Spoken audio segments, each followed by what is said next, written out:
Welcome to DABCC Radio, where smart people listen.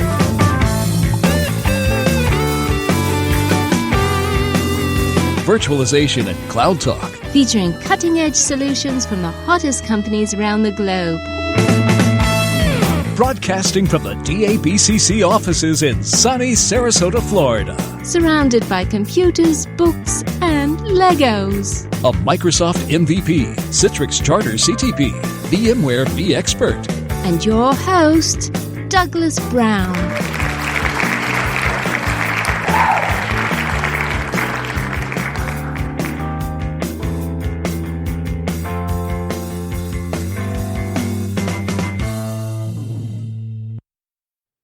Hello, everyone, and welcome to another episode of DABCC Radio. We have a great show for you today. We have a sort of a live from VMworld show, and we have ThinPrint on, Cortado on, and the gentleman named Henning Volkmer. And Henning is the CEO of the Americas for Cortado. And we're going to talk all about what's new with Cortado, what's new with ThinPrint, their printing solution, and Cortado, their mobility solution. And yeah, what else do I say? But I'm looking forward to hearing about what's new. These guys make one of the best solutions in the world. And what else do I say? But let's just dive into my interview with Henning from Cortado. Thanks for having me. It's always great to be on the podcast. Well, thank you so much. So that being said, let's dive into this. As always, we need to inform people who you are in case they don't know you. And so who are you and what do you do over at ThinPrint, Cortado? Well, I am Henning Volkmer. I'm the president and CEO for Cortado's Americas business. So I'm responsible for everything that we do anywhere from northern Canada all the way down to southern Chile. And we have our support and our consulting and sales and whatever teams out here. And we just try to make sure that everybody who's interested in our software has as good experience as possible. Absolutely. Do you ever get down to southern Chile? I always want to, but for some reason, there's just not enough business down there. We must be doing it wrong. Well, if those people in southern Chile listening, you invite Henning down, okay? So invite me while you're at it. I would love to go to southern. I'd love to go but northern Chile. I'll visit northern Chile. That's okay. I've heard very good things about the country. I have actually also. I have a friend from San Francisco that visits there quite often. I guess there's really good skiing and surfing and everything and great coffee. And I guess it's a great place. I'll have to add it to my list of places I want to go visit in life. So on that note, I made the mistake of calling you ThinPrint instead of just Cortado. And because we're going to talk about the printing today. And then, you guys used to be ThinPrint. So I just want to ask real quick before we get started, how is that transition going? Do a lot of people make that mistake? Do people know Cortado's ThinPrint? The old guys that are very, very familiar with ThinPrint? I think we're doing a decent job there on the branding portion. But as always in technology, things always also develop and shift sometimes very quickly. So it's not too uncommon that some people kind of go back and forth between the two, but we like all of our brands, and however people find us is fine by us. You got it. And ThinPrint is just, it's nostalgia. It's family. It's the Orange Lady. What else do you say, right? That is true. So on that note, what does Cortado have planned for VMworld 2016? We're actually showing ThinPrint 11 here for the first time. It's the newest version on the ThinPrint product line, and we're rather excited about it. It brings some additions that we wanted to do for a long time, but that weren't quite so easy to do, so we had to put a lot of effort and resources into it. And we'll be happy to hopefully have some well-working live demos without the usual blue screen and all those things that you get whenever you're trying to show something in public. Yeah, exactly. So this is 11's a big deal for you guys. It's a big deal for us. It's a big deal for everyone. What's new in 11? There's a couple of things new in 11. I'll try to summarize them as much as I can. We'll offer high availability, load balancing, and a maintenance mode, both for the server side and the client side, to make sure that people can rely on printing even more than they could in the past, and we're trying to remedy a couple operating side system decisions that were made. And we're also trying to improve the way that people actually get to their printers or assign printers to themselves. For some reason, a lot of people are not on really good terms with the Add Printers dialog in Windows, so we're introducing a user self-service portal that makes it a lot easier to get the printers that you need, but to also fix some of the more superficial print issues that users might be experiencing without having to call IT and get help from them. Very interesting. A user self-service. So this is when you wish you had video, right? Can you describe that? You're exactly right. The printing dialog boxes are really made for admins, not users, and they definitely cause help desk support. What have you guys designed? I'll see if I can describe it. It's a very simple app that gets a little bit of help from the back end, in that IT, if they want to, can kind of structure the printers that users get to choose from based on, say, an IP address range or a particular subnet, for example, so that you can, let's say you have a larger corporation with offices around the country, and it's fairly unlikely that someone who's based in, let's say, Las Vegas will regularly travel to the office in, let's say, San Francisco. Then there's really no need for that Vegas-based person to always see the printers in San Francisco and be confused if they should be mapping that one or not mapping that one. So we can put some structure behind that, and then it's a very simple app that allows you to search through the printers based on their location description. You can very easily see what features a printer actually offers. There are a couple nicely designed icons that show if it's like black and white or if it's a color printer, or if it can do duplex, if it's your default printer. And then with one click, you can just assign that printer to yourself. And since it's all tied into the ThinPrint engine, there's no driver that actually needs to be copied. It all goes through the ThinPrint output gateway. So with a couple clicks, you have exactly the printer that you need. You can set it as your default printer. You can change the default printer. All those settings are remembered. And then if for whatever reason the printing doesn't behave the way it should behave, there's the official term is the remap button. I call it. It's the have you tried turning it on and off button. It quietly removes all the printers, adds them back into the system, and that fixes probably at least 75% the minor issues that people are experiencing without them having to call IT. Very interesting. Very interesting. Years ago, Henning, and we're talking 15 years ago, I wrote a simple little tool that I just called Set Default Printer. And it was just a Windows form, made it in VB6, believe it or not. Shows how old it was. And it just listed the printers. It wasn't pretty, and you could select a printer, and then you could define it as your default printer. Now, it didn't do anything like what you're talking about, but location-based, any of that stuff. But I still get boatloads of download a month still from that little guy. So I imagine, what you guys are doing, and then to make it even, pretty and location-based and all the other, stuff that you talked about, and there's probably things you didn't. That is really an awesome feature. Like I said, I still get probably 10 downloads a month, which is insane.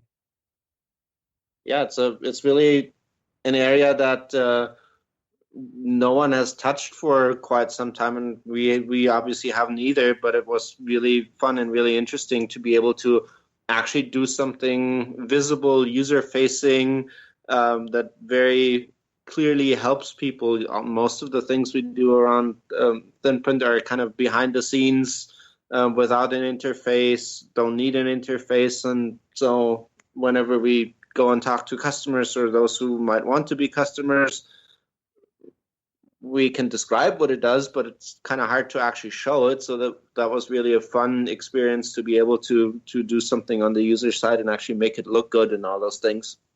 You got it. Well, that sort of brings me to my next question. I imagine, after so many years of developing this thing, you guys are getting pretty good at it. but yet, there's always issues and things like that. What are some of the key challenges? I think one of the key issues is still around drivers, compatibility of drivers. The driver packages are getting really, really large, so that either they have to be built into the images, which makes the images really big, or they have to be copied when users log in, which puts a lot of strain on the network. There's still bandwidth issues, and but I think what we're currently probably seeing the most is that people are starting to upgrade servers that they're using for printing. Server 2003 was very popular for that. Obviously, that's no longer supported. Some people did the quick patch and just step one up to Server 2008, but most people are doing the sensible thing. They're going straight to Server 2012.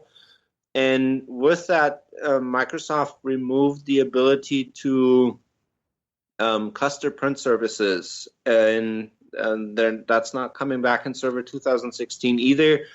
So the big question for us was, how can we ensure that printing is always available when people need to rely on it? And there's as strange as that may seem in this day and age, but there's a large number of industries and functions and companies that is really, really reliant on a document showing up at a particular point in time. And so we put a lot of effort into building print high availability, and we tried to do it, and I think we reasonably successfully did that, but in making that print specific. Print server clustering really only addressed is the server up or down, but hardware has become pretty reliable, and so most of the printing issues are actually software and configuration based issues that you can't get rid of by just restarting a machine. So we're trying to monitor as many print specific health criteria as we can, like things like, was the mapping of a printer to a user actually successful or not? Or is the spooler kind of behaving and reacting like it should, or is it way too slow? And then similar to an app that we may have bantered about before the podcast, assign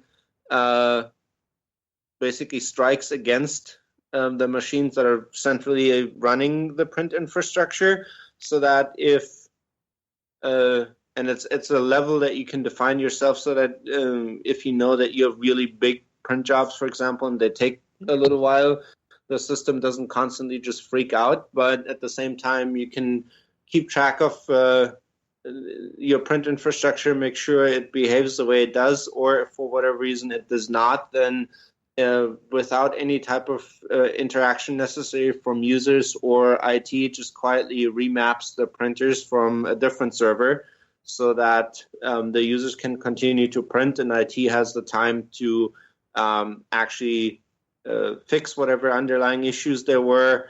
And along with that, we introduced load balancing for printing, so that the jobs come out as quickly and efficiently as possible.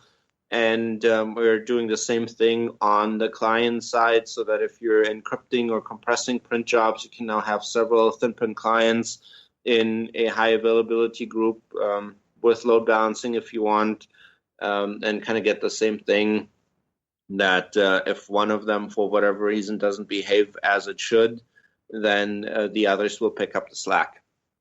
That's really interesting. I wrote down load balancing as you were describing it, and then you said load balancing. That's really, really interesting. The client load balancing pieces confuses me, though. Multiple clients, like, can you describe that scenario? Why don't I understand that? Isn't there one client per the device?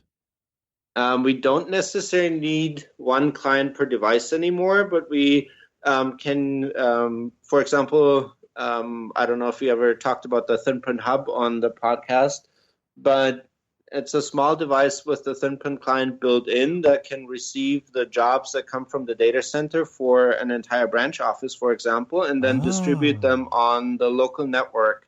And we want to make sure that that point where the jobs arrive from the data center on the branch office network is not a single point of failure. Makes total sense. So the client isn't necessarily end user device. It's the connection between the data center and the remote office, and then the ThinPrint hub and things like that, right? Correct. Okay, great. So we also have 2016 coming too, and you mentioned that a little bit. Is there any other benefits from ThinPrint 11 that are geared around 2016? The high availability that more than makes up for the lack of clustering is probably the biggest benefit. We're very happy with the way that the availability of Server 2016 is kind of coming along, that we get a lot of opportunity to test. So we're very confident that we'll be ready to support Server 2016 either directly when it's released, whenever that may actually be, or very, very shortly after. So if somebody's looking to build a brand new environment with all the latest things, then we should be able to be there right with them and help them with anything printing. Perfect. And you're also at VMworld right now, so can you real quickly, or not real quickly? You don't have to say, you don't have to be quick about it, but anything specific to VMware? Anything specific to VMware EUC? VMworld. What are you guys talking about out there besides just ThinPrint 11? We are talking about ThinPrint 11. Within the Cortado group, we're also talking about Cortado Corporate Server and the new virtual data rooms that we're introducing there. That's a very cool, despite the very quick switch in topics, that's a very cool way to bring together all the people internally and externally in or around an organization that are working together on projects in a very safe way with an on-premise file sharing type solution, and have them exchange all the data. They don't have to email stuff back and forth. And we think that's a really cool addition around the general end user facing computing kind of thing, to allow people to collaborate better across organizations, and of course provide all the necessary security around it. Give the project leader control over what can be shared, who it can be shared with, and everything that you could imagine that you would want around that. Awesome. Let's get back to Corporate Server, because I do want to talk about that a bit. That's a very neat solution you guys have. But let's finish off with ThinPrint real quick, and then we'll head over to that because it's very interesting, and people should know a lot about that solution. So that being said, let's see, cloud printing. Anything new in the cloud printing area? Cloud printing's been really interesting. I think you know Christoph Hammer, who's running the ThinPrint Cloud Services. Yep. That's a really it had been a very interesting adventure for us from the start, because it was an acquisition to a degree to supplement our own efforts. Now it's our own organization. They've had a great year. I think it's been 13 months or so since the acquisition, so they've had a really great year. They're working towards really offering printing as a cloud service that you can just subscribe to. That's going really well. And at the same time, on the more traditional ThinPrint engine side, we've put a lot of work into making that a very suitable tool for anybody who's building cloud solutions. So I guess it used to be called managed service providers that are building environments for their clients, customers who are looking to rebuild their environments into AWS or Azure, for example. They can run ThinPrint to make sure that the print data that's generated in the cloud has a very efficient way to get back to their offices and branch offices. It's a very interesting space from a printing perspective, and I think we'll probably see a lot more on that somewhere in the next year or so, as we kind of see how the cloud space develops, as we have more time to put resources into this project. Makes sense. So besides from like a MSP using it, it's a service. Can I, let's say I'm a small little SMB, can I subscribe to this? What does it give me? And why would I use that versus something like a full-blown ThinPrint? It has all the advantages of a cloud solution in that with the fee that you pay, you get someone who does all the work for you. All you need to do on the on your end as an SMB, for example, is to install basically a driver, and then the cloud services actually have a very efficient way to get the jobs back onto your premise, and they deal with all the drivers. They deal with all the issues around printing on the spooler side, for example, and basically you're just firing the job off without having to put any effort into how all that comes together. You can do guest printing. You can charge people for the things that they're printing. Let's say you're a college or a co-working space or something like that. All the billing is built in, and there's really nothing left for the organization to do other than to make sure there's paper and toner in the printer. Very cool. Very cool. Just a one-stop shop. I love it. I love it. iOS 10 is coming out here shortly, or should be coming out here shortly, right? And I have it running on my phone. I really like it. Do you have it running by chance? I had it running on an iPad that I then sort of broke, and I didn't have time to actually get it fixed yet, but I liked what I saw so far. And do you guys have anything unique coming for iOS 10? Yes, I do, but we'll have to do that. Or yes, we do. I personally did nothing for it. But we may have to talk about that when iOS 10 actually showed up. Oh, you're teasing us at this point. That's okay. We can do that. We can do that. So ThinPrint Hub. You talked about the ThinPrint Hub a bit. Is there? Can you? Let's bring that subject back. Is there anything new with ThinPrint Hub? Can you bring us up to speed on what's going on there? It's been a really, really successful product launch for us. Probably, aside from the ThinPrint engine itself, the most successful print project we ever did. We're really excited about it. We have some really good ideas that we wanted to make sure are actually implemented exactly the way they should be. So unfortunately, I may have to go back to the teasing part here and say there will be something really cool not too far from now, but I can't talk about it yet. Well, I need to. You're definitely setting up a second podcast, aren't you? I would never invite myself to a party. Oh, that's okay. I'll invite you.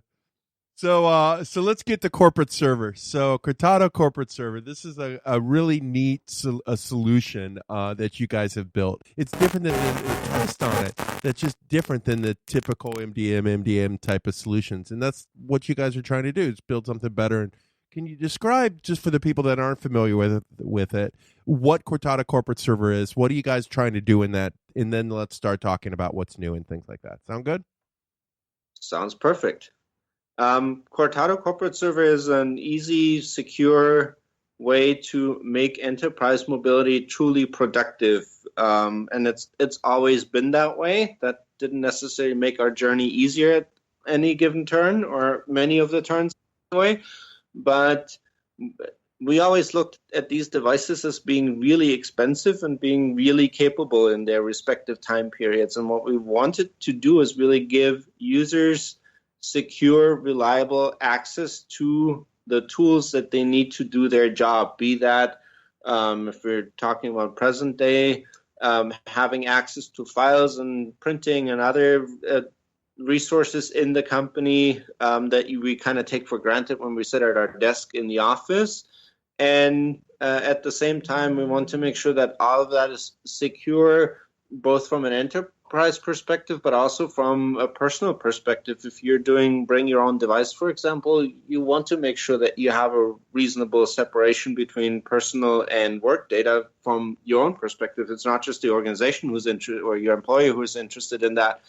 And the native platforms, iOS and Android, in their various iterations, have become so powerful that we can do so much natively directly on the devices, managing applications, managing the flow of data between the applications, managing the flow of data between the device and the data center, and making all these things available. So that's really cool and easy way to securely and easily be productive. I think I said easily twice too many in that sentence, but I hope it still works. It is an easy solution. It's and that's what I like about it, right? It's you go into this app and into this interface, and you have everything you need, and you can literally work from that. So, for example, Christine, as you and I both know, the girl lives inside this solution, and it's amazing. She can completely work. She has access to all her files, all her data. And then she can bring the files up. She can edit them, and she never leaves this little world. It's truly amazing to watch. Where I'm flipping back between all these apps and trying to multitask and trying to bring things back and forth, and I can't. And then I don't have access to this piece of data. I don't have access to this. It's to watch it being used is and to use it obviously. It's just easy. I think you might have overused the word, but you did it properly, right? Yeah, and I think as I was using easy so much, I actually forgot one of the key pieces to the solution, in that it's an on-premise solution that ties into all of your existing infrastructure. So as you look at enterprise mobility, there really is no need to rethink how you're doing things. You're simply making the infrastructure that you have, that you understand, that you trust, into something that feels like a cloud solution. I understand there are, especially from a usability perspective, appeals to some of the even consumer-facing cloud solutions, but from an enterprise perspective, that's not necessarily what you truly really want, especially around security and the data that you have to keep secure. Yep. But using Cortado Corporate Server, you plug an interface between those devices and the infrastructure that you already have, and it ties right into your Active Directory, right into all the systems that you have behind your firewall, and then you get exactly the scenario that you described. You can build a world that you can entirely live in for everything that you need for your work. Yeah, it's just that simple. This is something you really need to see to believe and try. And so if somebody wants to see and believe, what do they need to do? Either go to our website and just download it, and then give us a call, and we'll help you not have to read the manual, because we all know no one likes that. We try to make it as easy and simple as possible, but there are, as usual, a couple of things that are good to know. We'll be happy to share those on the phone. Is there anything we left out? Corporate Server. Well, you mentioned earlier what was new in it. Is there anything else that you didn't mention earlier that's new in CCS that's that you want to discuss? There's Apple device enrollment program support, but that's not quite as fancy as the virtual data rooms. So I think the virtual data rooms and the ability to really collaborate internally and externally in a safe and secure manner, that's definitely the biggest addition that is in Cortado Corporate Server. Yeah, I like that. I look forward to seeing that, actually. I'm going to have to take a peek at that, because I know the solution quite well, but that's new to me. So I'm looking forward to seeing how you guys design that. That's really cool.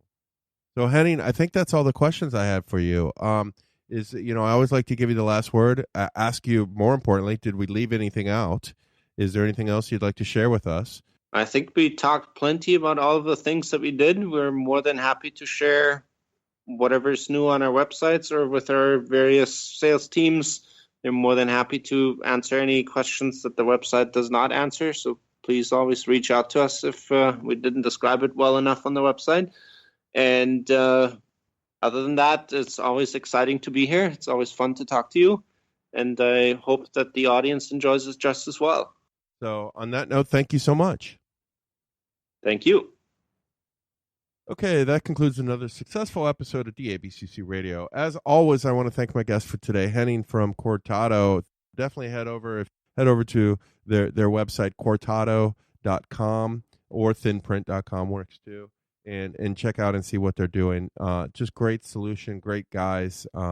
Just what else do I say? Just great stuff. So check out what they're doing. On that note, I want to thank each and every one of you guys for listening to DABCC Radio, for making us a success. It's your doing. I just talk and you listen and share it with your friends. So I appreciate that. We're coming on 10 years, and we might have to do something really fun for the 10-year anniversary. I'll have to think about that. But we've made 10 because of you guys. So what else do I say but thank you there? Head on over to www.dabcc.com for the latest, greatest cloud virtualization, mobility, desktop, security storage type of news. Completely rebuilt the thing from the ground up. I think you guys will love it if you haven't visited since then. We also have a mobile apps coming out. Just waiting for Apple to approve those. So as soon as those are approved, you'll see those, and I'll be talking heavily about those. Really neat stuff to allow you to get your news on the go, right? When you're at the show or when you're waiting, when you're driving down the road. When someone else is driving down, you're sitting in the back. We're safe on the ABC. On that note, thank you guys for listening to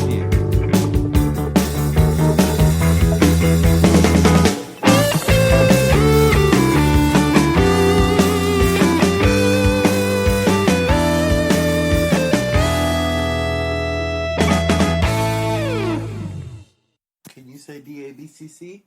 DABC. Say it again, DABCC. DABC. Can you say it again, DABCC? DABC. How about DABCC?